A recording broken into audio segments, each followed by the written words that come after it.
guys, welcome to another video. Today I'm going to be answering a few questions that I've gotten about my curriculum choice for this year and the grades and what and who's doing what.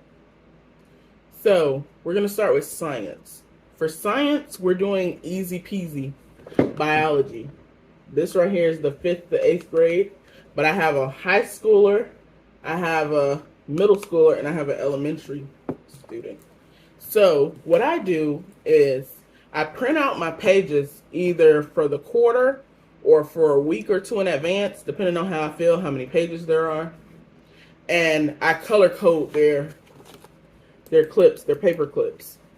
For most subjects, they have a binder or a notebook. But for science, they have paper clips, and they're going to put them into their binders. They haven't done it yet. So, my high schooler, her favorite color is black, so she has a black paper clip. So she knows all her work is in a black paper clip. For my middle schooler, my 7th grader, he has a green paper clip. His favorite color is green. For my elementary, my 3rd grader, she has a pink paper clip. Her favorite color is pink. So keeping things color-coded helps keep them on track. I don't have to find paperwork for them. They can do it themselves. It helps them become more independent in their work. To go with biology, we have a human cell. We have the human body systems and human anatomy. So that's science for us. We started off our science this year because we started school, what was it, July 31st, I believe. But we started off with marine biology, and because I realized that, hey, my daughter is a 9th grader, she needed to do biology, at least do biology and chemistry before we do things that they want to do the things that will be more required in college. So if she chooses to take that route, she's already straightened out. So we started biology, and we put a hold on marine biology. So that's science. Oh, one more book.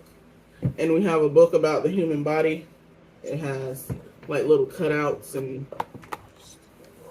little, you can pull the pieces out, which I can't get out with these nails on, but you can pull them out and you can see, let's see.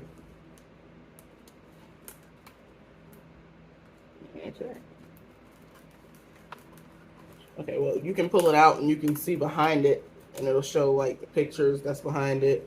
If you pull this out, it'll show the inside.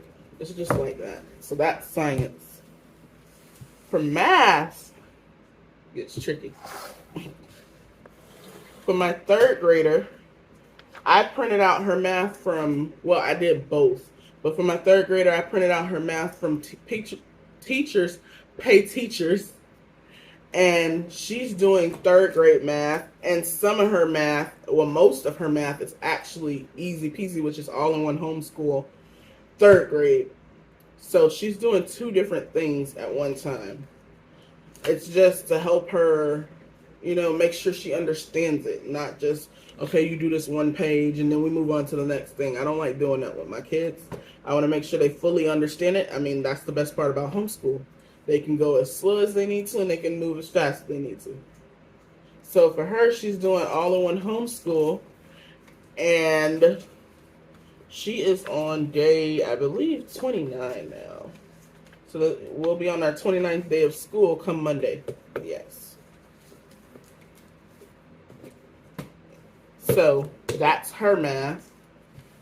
And if she needs more, we use like YouTube for videos, tutorials, and different things to get them to understand things that maybe I'm not saying in a certain way for them to understand it. But for my high school and my middle schooler, they both do algebra together. The reason for that is because they both can bounce off ideas off one another. My middle schooler is really good at math. And so I started that last year when I had them do math together, and they said to continue doing that. They love it. So what I did was I printed off Math Light's pre-algebra, algebra unit study. And that way it gave me a breakdown of every unit and every lesson, how many days to spend on that. I found this on Teachers Pay Teachers for free. And I also bought this book right here. This book has like different lessons and different things that I can use. See, this wouldn't be like a standalone book. I mean, I guess you could make it like that if you break it down and shorten it. But I use it to go with this when they need extra practice on things. So in here, what I did was I print these by units. So if we're on unit 1, I printed all of unit 1 and made a copy of them and gave them out to the kids, and I have a copy myself. So I know what they're doing at all times. I have the answer key. I have tests that I print out. I create tests. I get extra tests off of Teachers Pay Teachers. I use a workbook that we have from when he was in 7th grade for algebra for just extra practice from Easy Peasy also. That's the Easy Peasy 7th grade, I believe. And so that's what they do for math.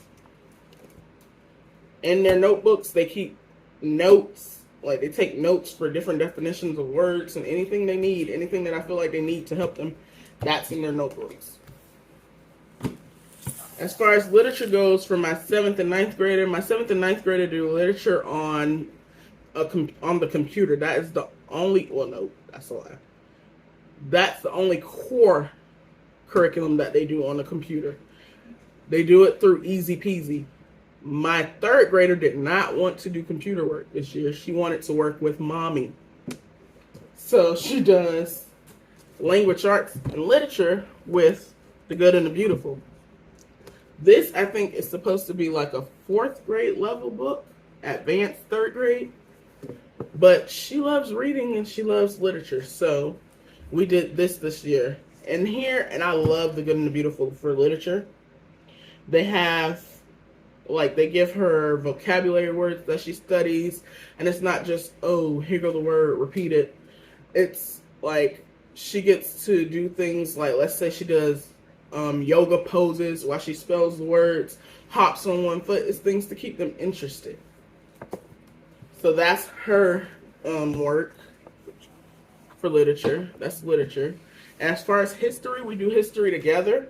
Of course, everybody has their own level of history in their binder. They have their own worksheets based on the level that they're on, what grade level they're on. And our history is from Good and the Beautiful. So this year we're doing U.S. history. It comes with a storybook. Well, it comes with the course book, the teacher book, which is what I use. And it tells you what to read to them, wait for them to answer questions. It's cool. It also comes with the storybook that it'll tell you, okay, on lesson 5, read the story on page 6 about David and Goliath or something like that. Excuse me. And so we have this, and it also comes with a game, a board game, with different his famous people in history and different situations in history, different events, should I say, in history that they're learning about. Now, we have, can you pass me that, please?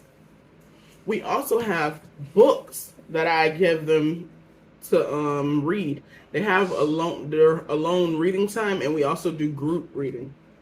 But they're independent reading. That's what it's called.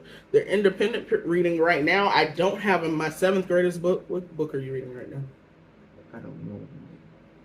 He doesn't remember the name. But my 3rd grader is reading Dork Diary, Skating Sensation. She loves the Dork Diary books. Loves them. My 9th grader is reading, or just finished reading, I can't keep up with her, The List of Unspeakable Fears. And so that's their books that they're reading independently. Now, we do also do language, and our language that we do that as a family. My husband also does it. We do Duolingo for Spanish. So everybody does, like, a few lessons every day for Spanish to help boost your Spanish. And that is our curriculum for this year. Now, a breakdown of how our school day goes. We typically start school at around, I'll say about between 8 and 9. depending on what I make for breakfast or if we have something to do that morning. We start school usually between 8 and 9 o'clock. Our school days are usually about 4 hours, 5-ish, 6-ish if it's a tough day for the most. We do school on Monday, Tuesday, Thursday, and Friday. We are off Wednesday and the weekends. The reason that I set it up like that is because about time you get halfway through the week, you're ready to quit, if we're being honest. It's tough. So I gave them a break in the middle of the week, and we tried this last year, and everyone loved it, so we kept it. That was another thing that we decided to keep as a family, where we're off on Wednesdays so we can handle any kind of, if we need to go to the grocery store, if let's say we need to make something, we need to bake bread, or we need to do anything, that's done on that day. And then we have the weekends where Saturday is our family day and mommy's off day. And Sunday, we're relaxing and preparing for the next week. So that's about it. And I think the next video will be about actually like a day in the life, so you can really actually see what we do rather than just listen to me tell you what we do. But that's it. Thank you for joining us and have a great day.